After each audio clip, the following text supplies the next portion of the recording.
Okay, so I've also had a request. Okay, I just got mail.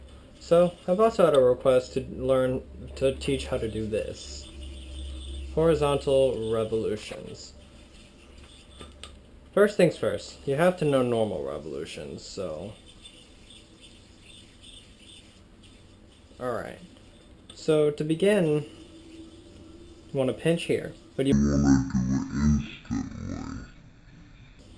You have to make sure you do it instantaneously. Otherwise, this string is not going to slack around properly. So you want to go and underneath right away. You have to make sure it is very consistent and you do it quickly and efficiently. What I would recommend is when you're here, practice doing this. Just out and out.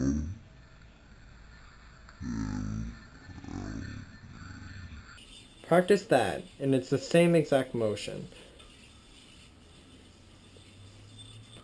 So from this point, you should be able to do revolutions rather easily. Go slower, but when you can go fast, go faster. It's definitely flashier when you do it faster, and you can add it to a lot of combos. Basically, you would want to just do the exact same thing, but from a horizontal throw. Then you can even add that to a nice 1.5 combo. Hint, hint, Andy. Alright, so basically, 1.5, instantly pinch, swing in the figure 8 pattern. And the same practice method, try using that before you attempt it. So get here, and then go over and under. Practice this first, and then do the actual revolutions. It will make your life much easier in that aspect. Then you can be all cool and fancy and do things like that, I guess. Yeah, that's virtually it. There's not really much to it. You just have to get used to the flipping motion. Like, I know a lot of people use brother mount for it, so like this, but it just doesn't feel proper to me.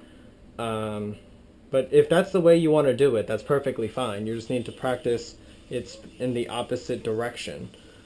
But all in all, I would probably say 1.5 is your best bet, as it's easier to control, and you can actually go into horizontal from a normal revolutions like that.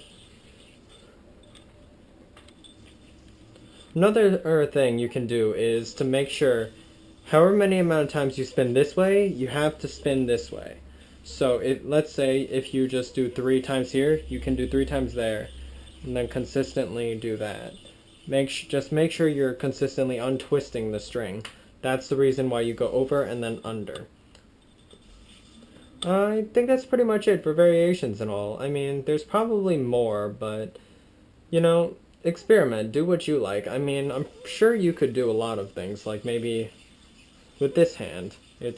That's much harder, though. I still can't really do that in horizontal. It's, like, very difficult for me. But in any case, good luck.